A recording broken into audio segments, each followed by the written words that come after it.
Welcome to another Heroes Against Humanity, the game show that Rob and I have invented by combining a bunch of other well-known game shows. That's exactly what we did. Yeah. Today's episode is brought to you by 4 Hims, a wonderful location to fix your hair problem. Rob, have you ever considered growing a full mane like mine? Being the king lion, you just have your mane rolling back, maybe a mullet. You know, I do kind of like having shorter hair, but if I wanted to grow longer hair, then I would definitely use 4 Hims. You would use 4 Hims? Yeah. All right. That's because 4 Hims has amazing products to help you with your hair, your skin, and your sexual wellness. If you order now, my listeners will get a trial month of Hims for just $5 today. Right now, while supplies last. See the website for full details, but it would cost you hundreds if you went to a doctor or a pharmacy. Go to 4hims.com/Rob and Benny. That's FORHIMS.com/Rob and Benny. 4hims.com/Rob and Benny. All right, guys, for those of you who are joining us for the first time, this is a little game show that Rob and I have invented. The idea is really, really simple. I have my lovely contestants today. We have Tiffany from Comic Pop.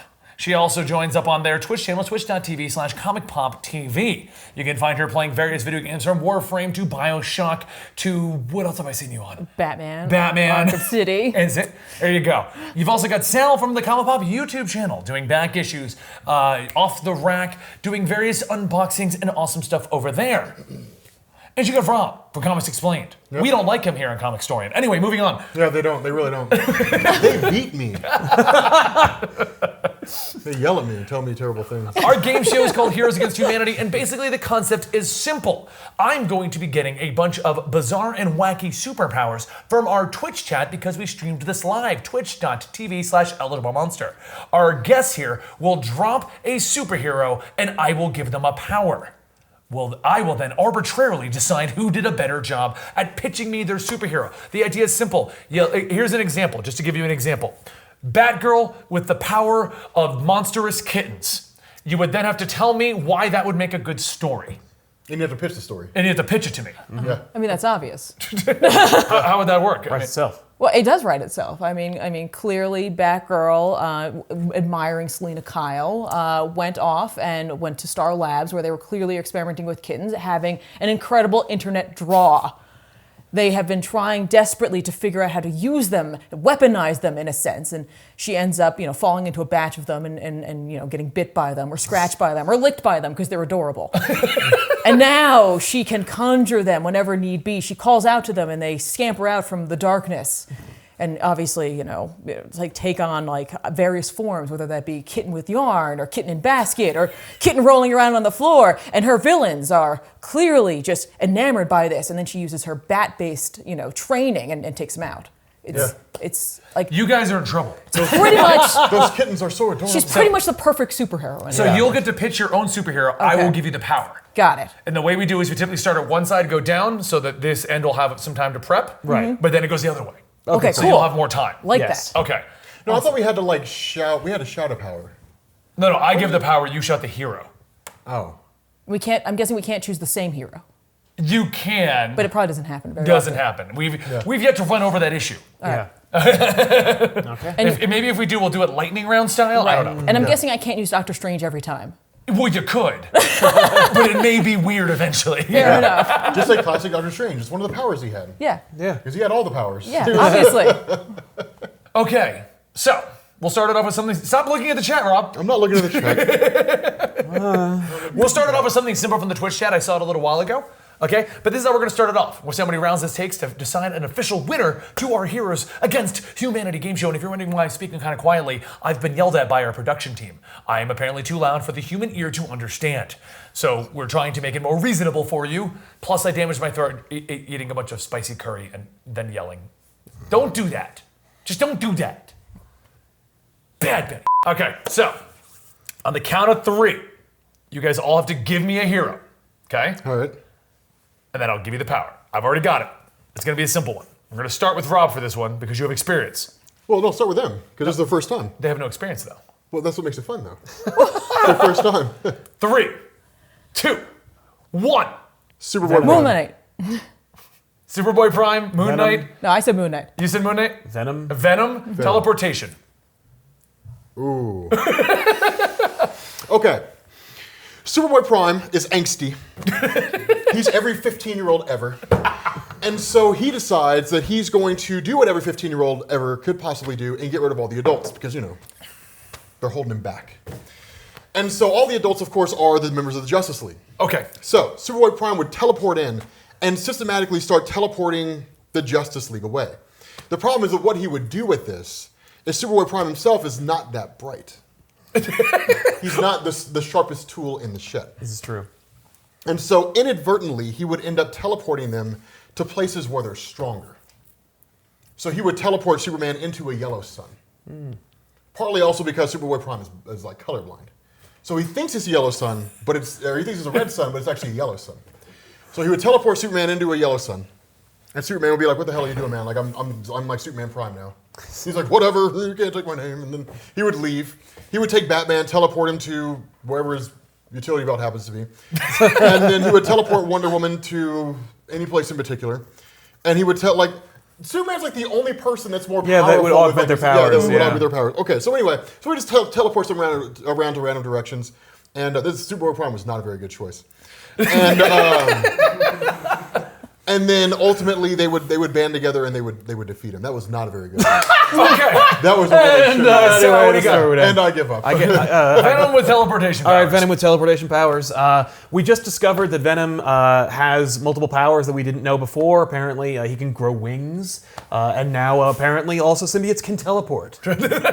And so Venom with teleportation Yours powers. is the most convenient addition to a power. Well, listen, don't blame me. Blame Donny Cates. It's not my fault. But apparently the idea is that Venom now can teleport. I think it's let's say that it's a gift bestowed upon him by the god of symbiotes. All right, there. Okay. Now he can actually teleport. And why? Because now he is the right hand of the god of symbiotes. He is now his Archangel Michael. He's like, you're going to spread my message, my word, and you're going to need to have to be able to teleport in order to spread my message all across not only the Earth but across the galaxy. And so Venom kind of becomes it's a Eddie Brock Venom but augmented by the god of symbiotes version of the Flash Tatum Venom Guardian of the Galaxy kind of thing. Except his mission isn't of peace. This is of war and conquest. So Venom with teleportation powers is just Venom going across the galaxy, spreading the word of the symbiote race and converting them and changing them into symbiotes. So you've made it into a religion. Oh yeah, naturally. Yeah. Okay. So it's the new Universal Church of Truth. Precisely. The new universal truth of Venom. Oh, dude. Okay, I would read that story. Right. I would read a book Tiffany. called that. Yeah. You got. He's on a high pedestal right I now. know, I'm I taking know. Superboy-Prime kind of fell off halfway up. So He climbed. Well, he's dumb. So he climbed a little bit and then slipped. Yeah. back okay. down. Okay, so late one night, Moon Knight in his dreams is visited by an entity he's never seen before. But they come to him and say, due to your faithful service to Khonshu, I'm going to bestow upon you a gift. And it's the gift of teleportation. And, thinking it's a dream, not certain what's reality and what's not. He wakes up, he doesn't know, did that happen? Do I really have that? At one night fighting crime, he ends up activating said ability, but it comes with a cost. And it's in order to teleport, he goes into his own mind for a moment. And he has to deal with all of the ghosts that are going on there, all the multiple personalities, all the various voices, the Khonshu, Mark Spector, all of it. And he has to come out the other side, but he has to be able to find his way out. But once he's able to master that, Moon Knight is now a force to be reckoned with. Not only will you see him coming, you'll see him coming in a big bad way because he could teleport right in front of you, right in the midst of anything. Now, inevitably, I'm sure Khonshu's not going to be too happy with this because I'm sure that entity's going to turn out to be some sort of enemy of Khonshu who's trying to break down Moon Knight. And so we could even trap him within his mindscape at some point or other with this teleportation device. And either Khonshu will come to his aid or not. But all the while, everyone around him is not sure if any of this is truly happening. This is a tough decision because I really like her pitch, Yeah. but I'm a big fan of Venom. Yeah, he did pick the fan favorite. But that feeds right into Jeff Lemire's run. Yeah. So All right, Rob, since you're quite obviously the loser of this round. Definitely. Yeah. Dude, Superboy-Prime with teleportation, that sucks. It's you can already fly fast. Why? That's basically teleporting. Yeah. Who do you think wins? Because I would go with my fan favorite, Venom, but out of these two, what do you think is the better one to get the point? I'm going to go with Venom. Yeah, I agree with that. This will be my last point of the round, by the way. I agree with that. So now you guys have a feel for how this works, right? Yes. Yeah. So I'm going to add a little caveat to make a 3-person version of Heroes Against Humanity more interesting. I'm taking the name of this off of the You Don't Know Jack game. It's called the Screw. At any point in anyone else's pitch, you each get one time to be able to do it. Like Sal can interrupt you and add to your pitch. You now have to make it work. Another power, a spin in your story. Oh. Okay. You each have a screw, okay? And at any point, you could be in the middle of your story, Superboy-Prime, and that is how he would conquer. And Sal would go, nope, here's the screw. Superboy-Prime just lost all his powers. How would you make it work? Right. Well, yeah. Okay. Son of a. Okay, that's awesome. Yeah. I wish I thought of that. Okay. All right. We are now ready for round 2. Give me your superheroes in 3, 2, 1. The Flash. Wonder Woman. Wonder Woman? Sleepwalker. Sleepwalker? I don't even know who that is. Oh, Sleepwalker's And the cool. Flash. The Flash. You now have Wolverine claws without the healing factor. Oh, dude. Okay. All right, Tiffany, you're up first this time. Okay. All right. So I'm gonna take. We got Wonder Woman, but we're gonna do more of the God Wonder Woman stuff.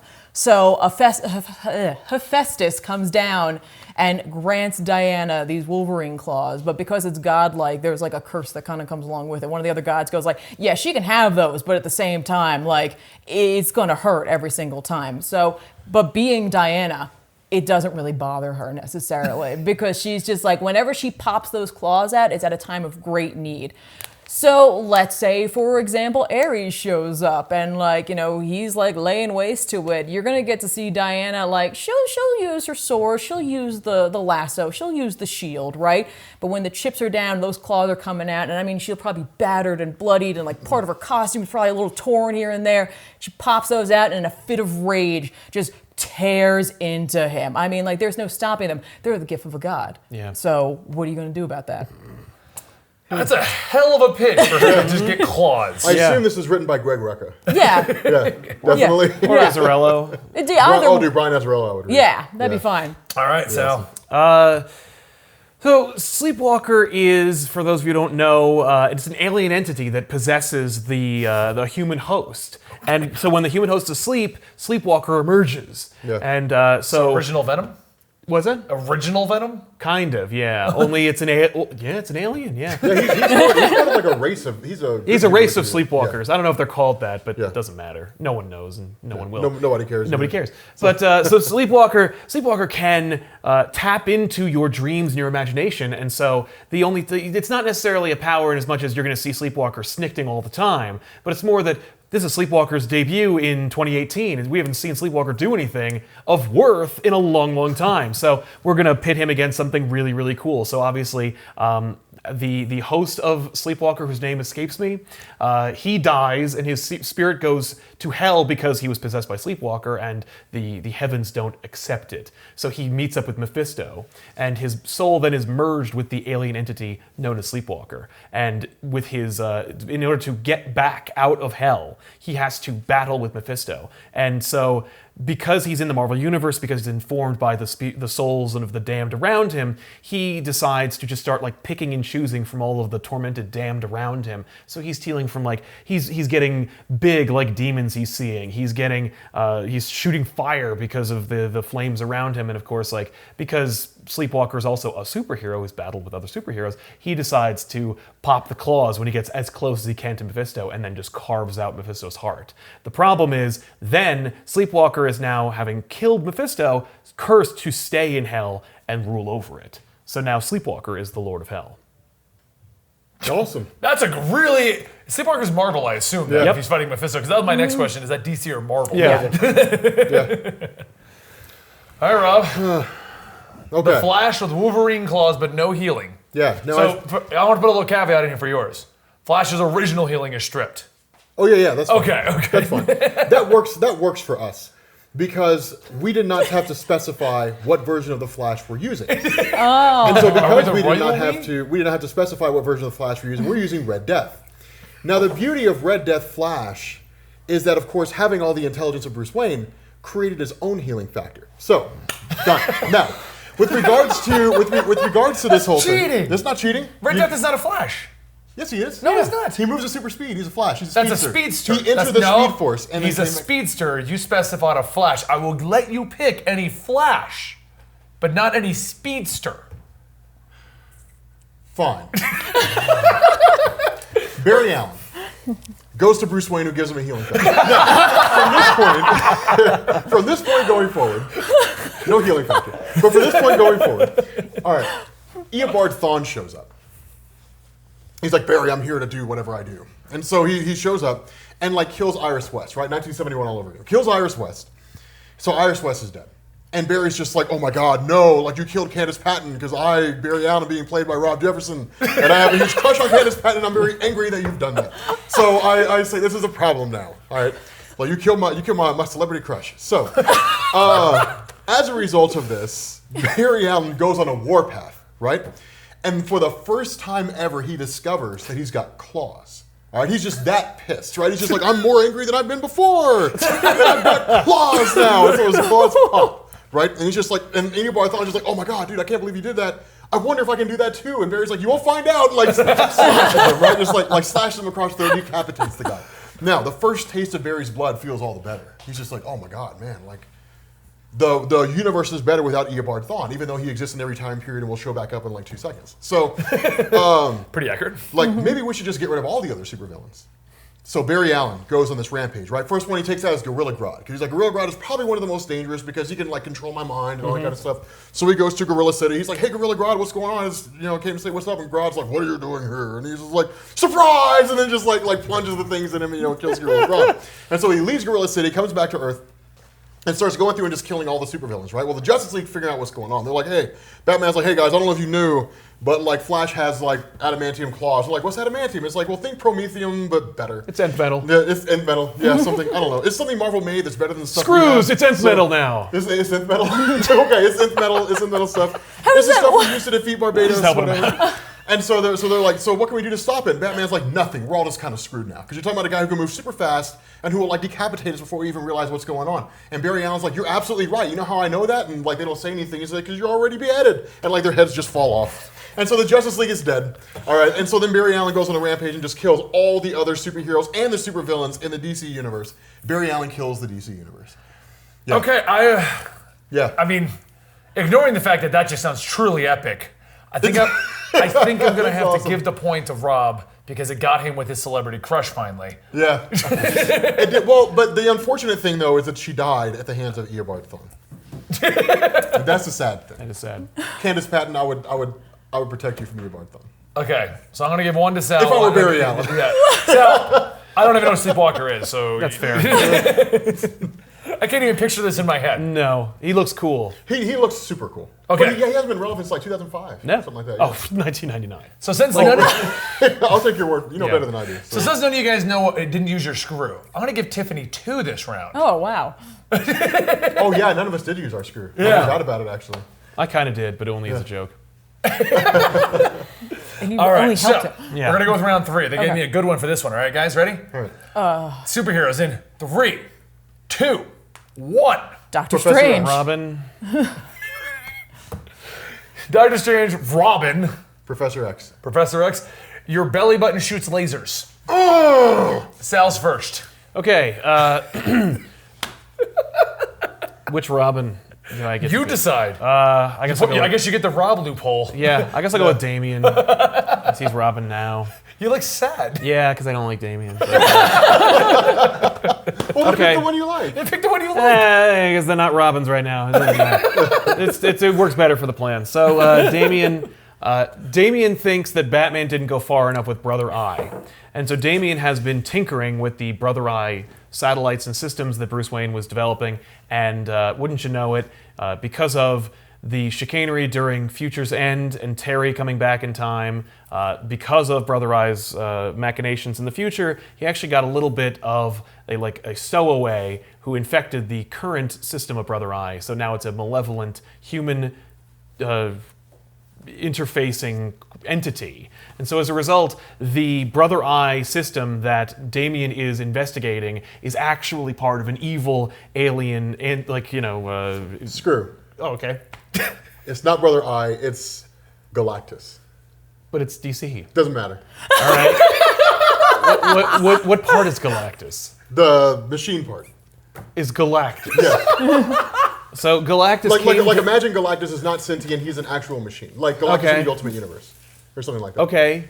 So Galactus caused Future's End to happen, so it's a lot more fun. And Galactus infected the Brother Eye system that was originally what was going to take over, but then turned it into, what are they, Heralds of Galactus? So they're all like silver, and they all have out the power cosmic, and so it goes back in time. Awesome. And so What a twist! Yeah, so a silver spider bot that has the Brother Eye systems, or can interface with the Brother Eye systems, but is actually an emissary of Galactus, goes back in time with Terry McGinnis, infects the Brother Eye systems, thereby turning the Brother Eye system into a Herald of Galactus power cosmic infused entity. Damian doesn't know any of this because who would? And wouldn't you know it? While he's doing it, it notices, it feels Damian's Damian's ability to listen to a larger master, and it infects Damian and causes him to become a past Herald of Galactus for a future Galactus that will be coming. And so Damian can, among other things, not only ride a cool silver surfboard and also have the power cosmic, he can also shoot lasers out of his tummy. Okay, can I take my screw back because you didn't get screwed over? That was pretty badass. Thank you. He also shoots lasers out of his tummy. But wait a minute, and also this. That was the power. I kind of don't want to do mine now. You're Right? You're up. I will say this. Travis. We've had this problem before. You told one hell of a story, but you didn't use the power properly. What are you talking yeah, about? you There's a didn't. hole You It's like just- there. when you did the Thanos kitten argument. He said the power that he gets is that he shoots lasers out of it. No, he like how okay. he gets to that Well, power. does he use it, though? Originally it was going to be like machinery, but because it's a blend of machinery and power cosmic, he is like a kind of like a silver cyborg-esque version of a Herald of Galactus, and as such, he can shoot lasers because he's like kind of a machine, but because he's like a Silver Surfer type person, he's kind of like naked, but it's like, you know, one of those like Silver Surfer naked where it's like you don't have genitals. And so, and you get past the whole like censorship because he's a kid. And but like he has this like, his design is kind of like, it's silver but with like these like red accents, and they kind of like converge on the tummy. And that's like where his like laser beam is. Okay, so you gave more the origin of it. Yeah. Okay, all right, I'll take He that. does shoot Okay. lasers out of his tummy. Yeah, now does he blow up a planet? Something? Does Just say yes. Damien? Yeah. Okay, cool. Now he uses the power. Yeah, he blows up a planet. Story works. Okay. God, I really kind of don't want to do mine. Okay. Get out. I'm sorry. So You're right. As we That know- screw was very ineffective. it was Yeah. not very effective at all. It made his story infinitely better. It did. If Future's End had been that way, it would have been an amazing Oh, I story. agree. Okay.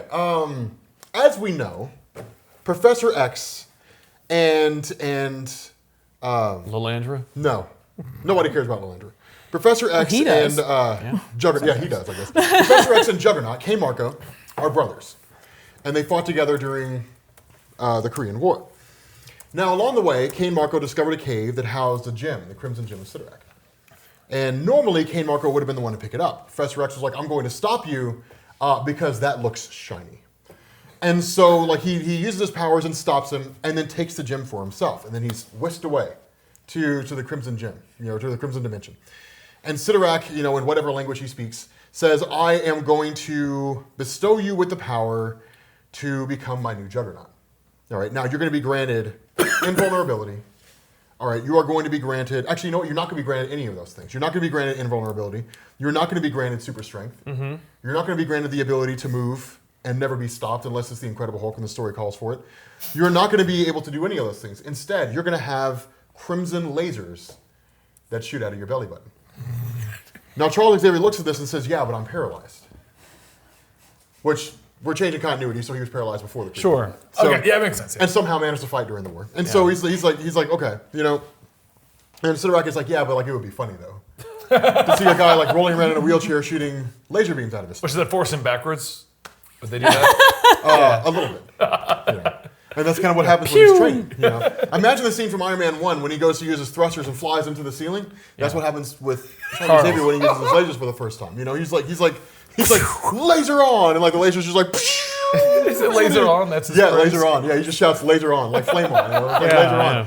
And then goes flying back like 15 feet, like laser off, and then he's just thinking like, wow, this is crazy. And so he goes forward, and encounters like Magneto and that kind of a thing, and then eventually meets the Shadow King in Egypt. And so the Shadow King, and kind of is like, hey, I'm going to fight you in a psychic battle, and he's like, wait a minute, you don't have any psychic powers. Screws, And it's like, not Shadow King, it's Mr. Sinister.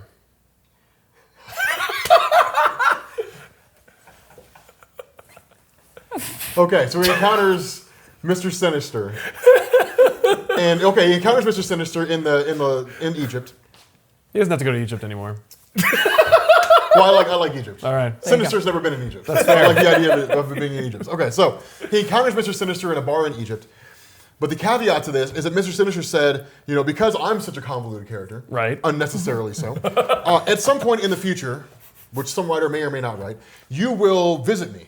Like you'll travel to the future, or I'll travel into the past, and I'll realize, how awesome it is to have like lasers shooting out of your stomach because of a crimson gem. And so what I'm going to do is I'm going to clone you, which somehow allows the clones to access crimson energy, which comics. and now like you're sitting in a bar, like all these people that you think are just talking to each other and just having a general conversation, they all work for me, and they all are able to shoot lasers out of their stomachs. And so, like, there's this massive laser duel that ensues with lasers shooting out of their stomachs between Xavier. Now, this is the most ballin' shit you've ever seen in your life. Because what Xavier does, he's like, you want some? He's like, fine, like rips open his shirt and grabs his wheelchair, like spins him at opposite ends and just goes in circles. And it's just like, Screw. For some reason, his wheels are square.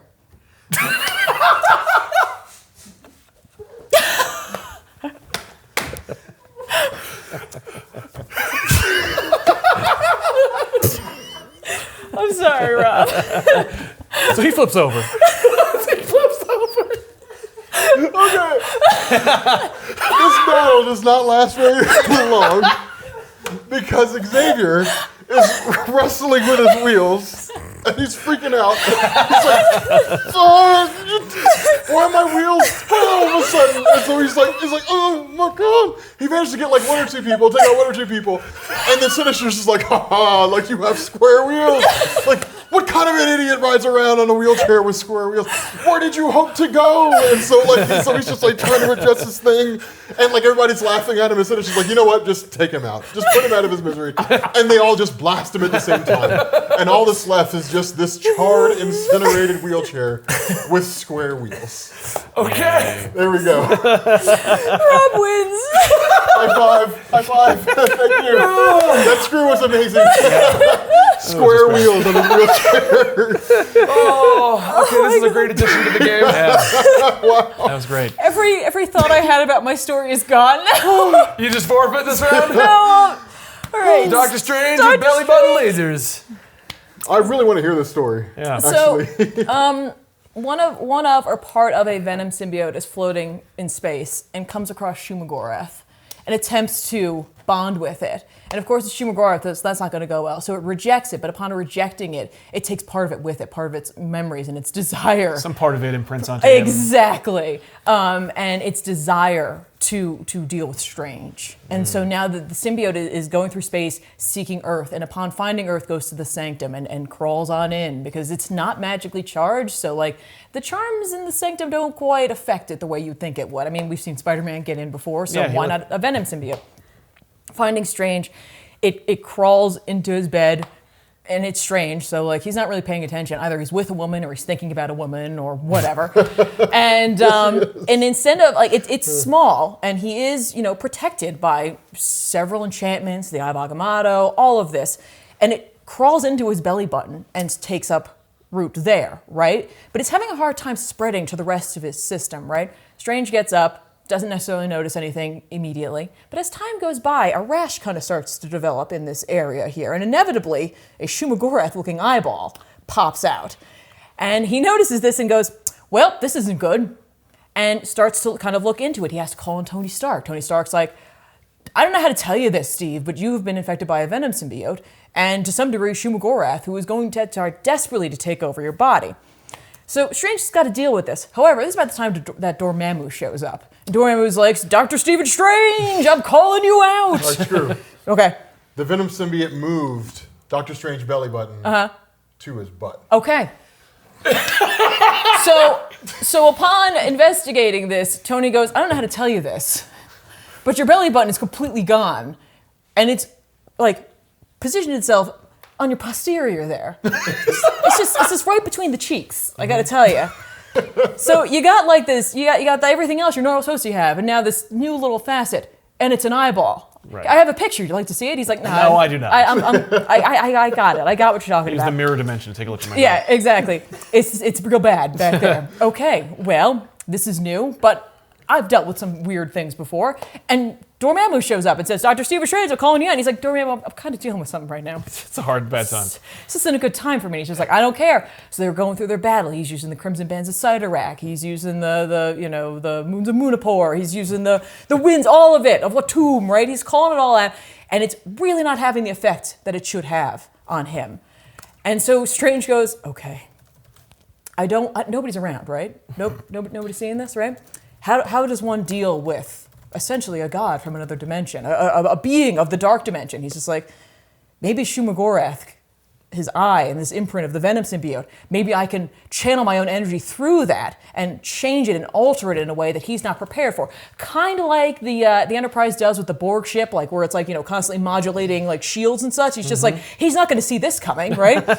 So Strange, of course, drops drawers and spins around and presents himself to Dormammu, and he says by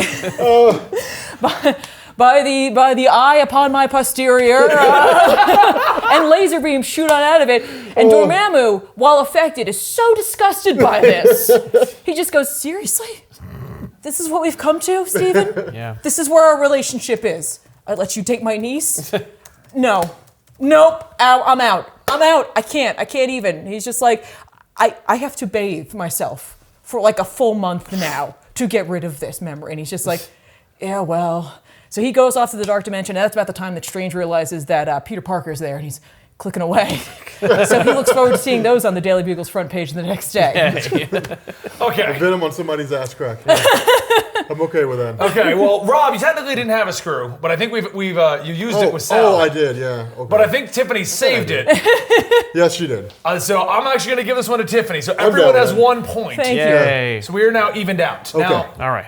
did you guys know that 66% of men lose their hair by age 35? The problem is, once you start to notice that your hair is losing, no portal opening up is going to save your hair. There's just no such thing. So it's easier to keep the hair that you have on your head than praying for a portal to open up and replace the hair that is on your head. By going to forhims.com/RobinBenny, you can get information from real doctors with real medical grade solutions to treat your hair loss. Well-known generic equivalents to name brand prescriptions to help you keep that hair before you start losing it and rely on portals. No snake oil pills, no gas station counter supplements, no multiversal traveling adventures to find hair products. It's super easy by answering a few quick questions so that the doctors can review and prescribe it to you. Order now and my listeners will get a free trial of Hims for just $5 today right now while supplies last. See the website for full details, but this would cost you hundreds of dollars if you went to a doctor or a pharmacy. Go to forhims.com/RobinBenny.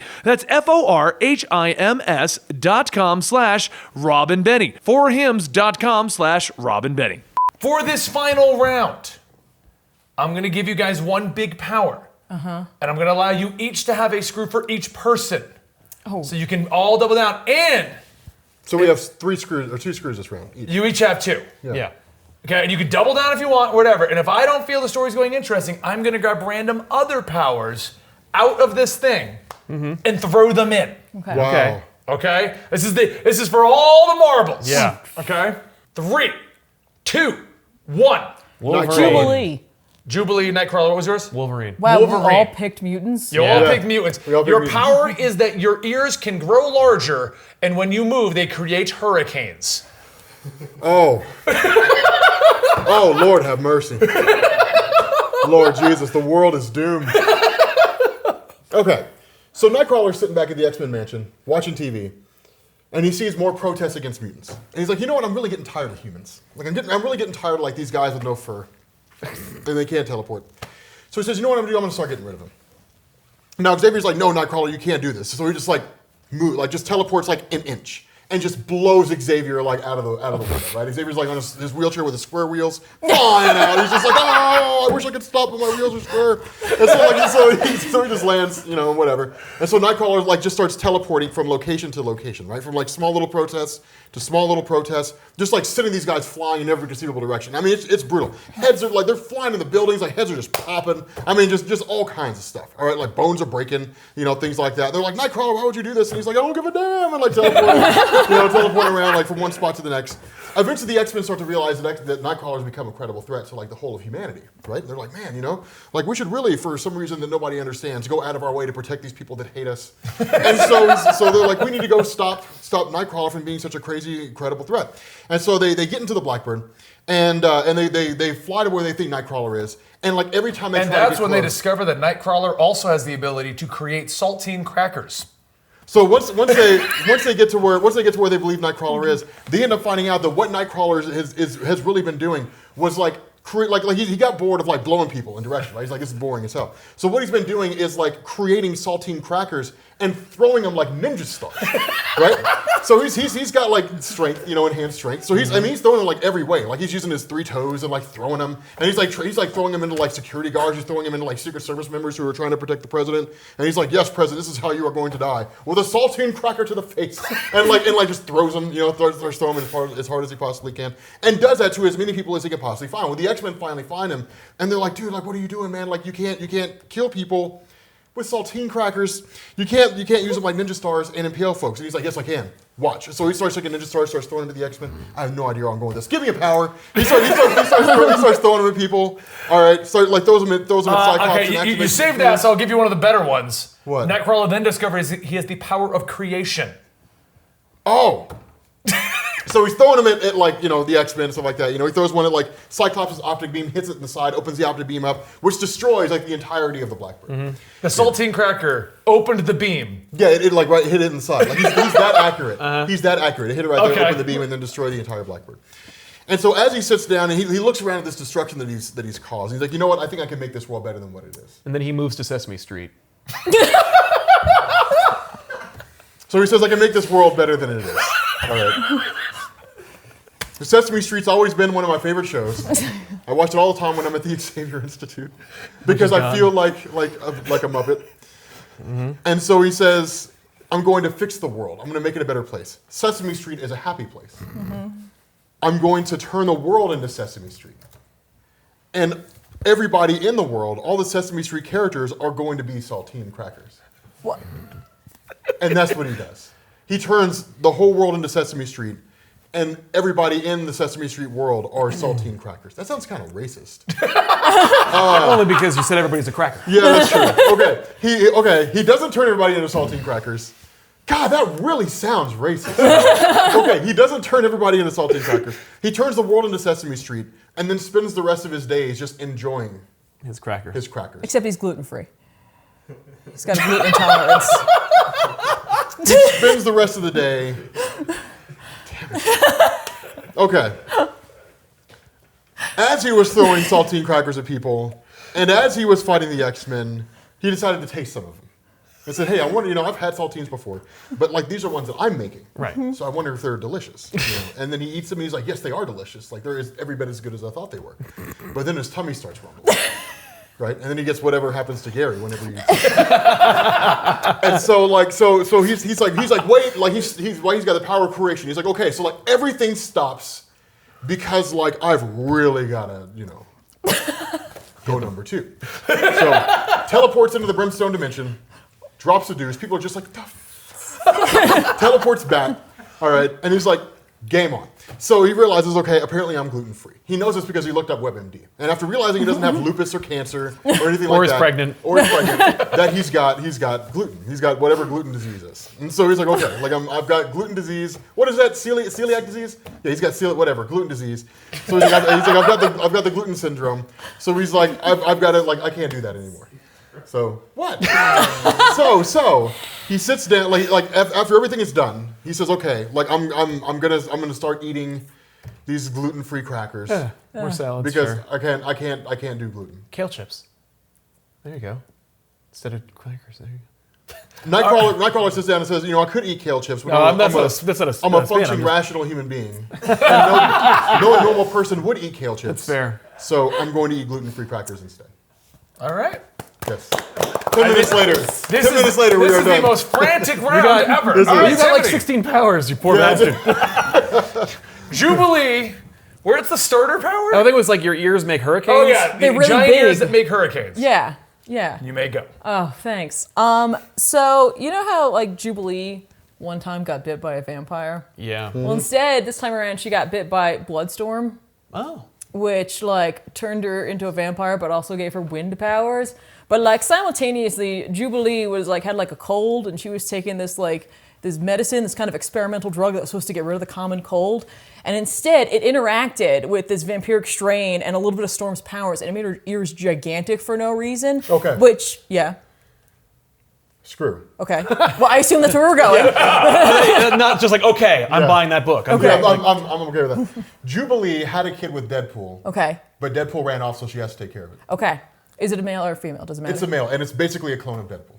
So she's a baby Deadpool she's No, raising? no, yeah, she's raising a baby. Okay, but it has like the. Is it also like No, Messed no, up. it's not all the tumors. Okay, and all it's that just- shit. it's just- Yeah. it's just- It's a regular looking baby, okay? but it's got all the other aspects of Deadpool, Okay. Okay. including the mini, like the Deadpool. Right. Does it act like Deadpool? Yes, like it's every ounce. Of How Deadpool, old is like, it? Terrible twos.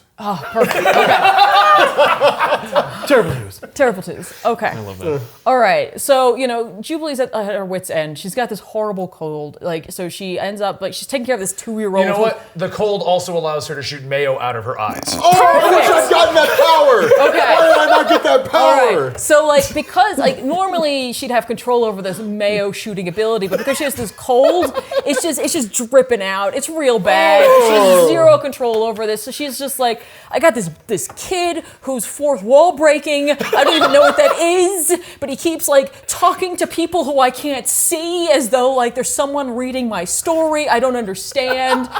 I asked Storm to help me out. She bit me, and I'm taking these stupid pills that Hank told me were totally fine, but they seem to have these weird side effects. My ears keep itching and they're burning, and upon being bit by Storm, my ears got gigantic, so now she can pretty much hear everything, and some of Storm's powers imprinted onto her, and now whenever she sneezes, her ears flap and cause this like gust of wind, which her kid thinks is hilarious because he's Deadpool. So mommy is, sneezing all the time, and mayo's just falling out of her eyeballs, and she's just making wind everywhere, which is of course catching the mayo and turning into this horrible spray that happens, right? And this is about the time that they get the call that they need to spring into action because like the blob is attacking downtown. And so Jubilee's like, but could I take a pass? They're like, no, you gotta go. So she's gotta pack up the kid, and she's gotta pack up the diaper bag, and she's got the whole thing, and the kid's like, yeah! And she's like, you gotta stay on the Blackbird. And the kid, of course, doesn't stay on the Blackbird. It's Deadpool. It's Deadpool. He runs out. He's got like his 2 little Nerf guns, and like in the midst of the fight, like Jubilee's trying to like do anything. Like she's trying to shoot fireworks, and instead like she's making gusts of wind because she's sneezing, and like Mayo's falling all over like Cyclops, and he can't see anything, and like Nightcrawler slips and falls down and bamps somewhere. Nobody knows where he ended up. He's just out of the fight, and like everyone's just like, Jubilee, get out of here. And she's just like, I didn't want to be here. And that's when they notice that her kid is next to the blob, and he's just shooting him, and he's just like, look at me. If my dad were here, he'd totally kick your ass. So I'm going to do it instead, right, everybody? And they're like, who are you talking to? And we as the readers are like, yeah, that's right, he would, right? So Jubilee tries to run in there, and like she's trying to get him back, and like the blob's like gets hit with mayo, and he's like, this is pretty good. And he's trying to put the moves on Jubilee now because like this is kind of working for him, like he's gigantic and she's got these big ears, and she makes mayo, and he's just like, that's one of my favorite condiments. I put it on everything. I mean, from breakfast cereal to ice cream, mayo is it. And she's just like, that's not working for me. So he tries to abscond with her, and inevitably the X-Men have to save her. And at the end of the day, like she still has these horrific powers, and the cold, like obviously, like the medicine doesn't work at all. So Hank's kind of like, sorry, there's also no way we can fix this. So this is you now. We're gonna call you Dumbo. Yeah. Wow. And of course her child takes to that and calls her Mommy Dumbo. I'm okay with that. I'm happy with the cohesivity of that Yeah, story. they really held together. All right, Sal. awesome. You have Wolverine? Yeah, Wolverine. Okay, we're back to the beginning. He got giant ears. Yep. I can I create can create like Gale Force winds or Yep. whatever.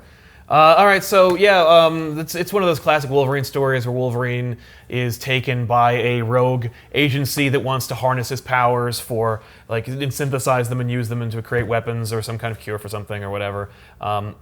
Wolverine is captured by, let's say, like a Weapon X program type thing, but instead it gets intercepted by Mr. Sinister and geneticists who take him to the Savage Land, where they where they and like the mutates or whatever who live there. I don't remember. I don't know. But they decide they're going to experiment on Wolverine, and they splice his DNA with all kinds of creatures and entities that dwell in the Savage Land, and of course the result of which makes him a horrible genetic freak, even more so than before. But it's Wolverine; he's got giant ears that can. And whenever he heals, he grows an extra claw. And whenever he heals, randomly he on grows his body. an extra claw. Because but I mean, like this is the problem when you're playing mad scientist with genetics. It's like, they were tinkering with his genetic structure because they don't have a regard for him, and they're like, we're not going to use him as a weapon. We're going to use his genetic information. It's just they keep extracting things and they keep like adding more crap onto him. So he starts to, like, just becoming this horrible malformed freak. Giant ears, extra arms, extra toes. They all snicked and make different like claws, which are horrible. But what they don't realize is, of course, that like this makes him a force to be reckoned with, because once he waves these giant ears, these ears wreck the lab, and then he realized that he can actually fly from these ears, not unlike Dumbo, and so he becomes this kind of like airborne whirling dervish of death, because he's made of arms and claws, so he just eviscerates these people. Yeah. Alcohol sends him into a blood frenzy. Okay. So also screw. He's a pacifist. Okay. So. All right. Yeah. Frenzy. Okay. All he wanted to do, because Wolverine's a huge puss and got captured by these people, he let himself get taken because they tried to appeal to his sensibilities. They're like, we're going to be able to cure cancer with your genetics and whatnot. And he's like, okay. So he lets them do all these horrible things to him, but because of the ears, because of the force, because of the claws and arms and legs and stuff, he's finally had enough, and he tries to escape. He wants to do it as peacefully as he can, but when he waves those ears, he disrupts the entire lab, and he's smashing chemicals and they also bottles. fall off, and when they do, they explode like grenades. His ears fall off? Okay, so he waves the ears, they create the vortex, which smashes the lab, which smashes, of course, like different beakers, which are full of different liquids, one of which, of course, is alcohol, which splashes all over him, which puts him into a blood frenzy, which causes him to become like a Tasmanian devil of limbs and arms and claws, which slash up the entire lab, murdering everybody, not on purpose, because of course he's a pacifist. but he's left drenched in blood, and his ears have now fallen off. And while this happens, he gets struck by lightning, and he gets to tap into the Speed Force. Okay, so his ears have fallen off. He's slaughtered everybody else. He's this pile of arms and legs and claws, and he's drenched in the blood of these fallen people that he didn't mean to kill in the first place. But at least the ear problem's over. Wait, can we just add things to Sal's story now? That's what we're doing now. Yeah. Oh, okay. Also, he's super body conscious. Okay. So because of the force of the winds, he has torn he tore the roof off. The whole place just basically like a big smoldering crater of a lab. All these fallen dead. He's covered in blood and alcohol, and he's sad, and of course like a piece of glass which have shattered from the alcohol containing the blood frenzy chemical is there on the floor. He sees a reflection of himself, and he's immediately horrified. And just before he can take his own life, a bolt of lightning comes from the sky and strikes him. And he's like, oh, thank God, maybe this will kill me, but it doesn't. Instead, it takes him into the Speed Force, where he encounters Barry Allen and a number of other speedsters who are running through, and they're like, oh, Jesus, and they just see this pile of Wolverine. But Barry, of course, being a speedster himself, he decides to dig into him, and he's like, so he uses his speed powers to remove all these additional appendages from Wolverine. He's earless, but he does have fewer legs. And one arms. last one for the Twitch chat. He also now has OCD. And he has OCD.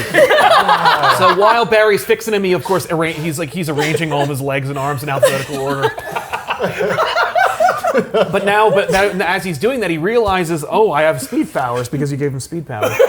And so he's doing it in a faster succession. He's like, oh, this is amazing. Now I can actually go away in peace. So he uses his newfound Speed Force powers to just run away. And so he just runs to the farthest reaches of the world. He goes he goes to wherever he goes to the Fortress of Solitude because it's far away and it's alone. He's a kleptomaniac. And it's kleptomaniac. So, but it's perfect because he so he grabs all kinds of random things on his way over there. But he can only carry so much because he's Wolverine. So, but he winds up at the Fortress of Solitude, where now he's in this beautiful, pristine solo place where he can arrange things in proper order, and he can satisfy his OCD and his kleptomania by keeping things in the right order and the things that he steals with his newfound speed powers. But of course, he can't hear much, so you know. So there you go. I think Sal wins. I gotta think give so that- too. I gotta go with Sal. You got so many monkey wrenches into that story. Yeah. Yeah, I gotta go with Sal. I do too. Oh, thank you very much. Yeah, Sal, you definitely. Yeah, Yeah. man. That was amazing. Thanks, Gary. What is today's prize, Dan? You have one Pikachu. Yay! Woo! Thank you. I'm gonna forfeit my prize to you. Yay! Okay. Yeah, no. Yeah, If you also throw him, he goes into a lightning shock. That's pretty cool. I'm keeping this. All right, guys, thank you for joining us today for Heroes Against Humanity, the game show that Rob and I created that we've been doing sometimes in the place of R&BE. If you want to support this, please consider subscribing right here on Twitch, where we do it live along with many of our other podcasts. Every Sunday, Monday, and Thursday, we film some form of podcast before we get into the gaming sessions here on the Twitch, twitch.tv/eligiblemonster. You can also support it by going to our Patreon, patreon.com/Comicstorian, where for the $1 tier, you get early access to just about everything that we create and early access to like 6 different podcasts, which I know is encompassed in everything we create, but still. And if you do like Sal, you do want to consider him the winner, consider going over to his YouTube channel and subscribing. It's youtube.com/comicpop. Nailed it. And if you liked Tiffany's stories, go join her on Sundays and Wednesdays over at twitch.tv/comicpoptv. And if you like Rob, because somebody does, you can go find him over at Comics Explained on YouTube. And they're all on Twitter. They're all on Instagram. Comics Explained is a great place to go. He does a lot of these things with me. Let us know if you're watching this on YouTube, please let us know in the comments down below what you think, who we should try to get into the show next. Maybe Sal and Tiffany versus Gary and Dan, or maybe we should get some other YouTubers out here and stuff like that. It'd be kind of interesting to do. But overall, if you're watching us on Twitch, please stick around. We have more content coming for you, and I will see you next time. And don't forget about our sponsor, forhims.com/Rob and Benny. That's forhims.com/Rob and Benny. If you want to try and get hair as glorious as mine or as glorious as Rob's, because he does keep a really pristine haircut, and it really annoys him whenever I move his hat. Yeah, it annoys me a lot. Very much so. And if you want skin as smooth as Rob's, that's also a Forhims product. And if you want to be as amazing as I am and improve your sexual wellness, that's forhims.com. Well, thank you guys for joining us. We'll see you next time right here.